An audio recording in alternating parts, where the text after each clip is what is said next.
राजगिऱ्याचा लाडू गुडदाणी स्वरूपात आम्ही खातो आणि तुम्ही राजगिरा पीठ लाडू असा एक लाडू आणलाय. हो.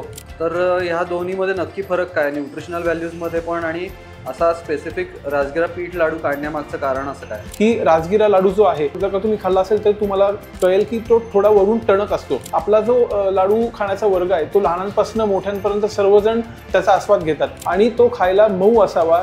त्याचप्रमाणे वयस्करांना दातांना काही समस्या असतील अशा पद्धतीने आपण त्याचं मिश्रण जे आहे ते केलंय. त्याच्यामध्ये आपण गुणवत्ते बाबतीत जर का बोललो तर राजगिरा पिठामध्ये ही थोडी गुणवत्ता जास्त असते. जर का न्यूट्रिशन व्हॅल्यू आपण बघितली तर राजगिरा लाडूपेक्षा जो बाहेर बाजारात मिळतो कडक लाडू त्याच्यापेक्षा राजगिरा पिठाच्या लाडूमध्ये आपण पीठ व्यवस्थित भाजून केल्यामुळे त्याची गुणवत्ता जी आहे ही आणखीन चांगल्या पद्धतीने राहते आणि त्याचप्रमाणे गुळाचा खमंगपणा आणि वेलचीची सुंदर चव या लाडूला अधिक परिपूर्ण बनवते. हा लाडू खायला अत्यंत चविष्ट त्याचप्रमाणे अत्यंत मऊ असल्यामुळे बाजारपेठेत त्याची मागणी देखील चांगली आहे आणि त्याचप्रमाणे याच्यात लोह देखील जास्त असल्यामुळे ग्राहकांची त्याला पहिली पसंती आहे.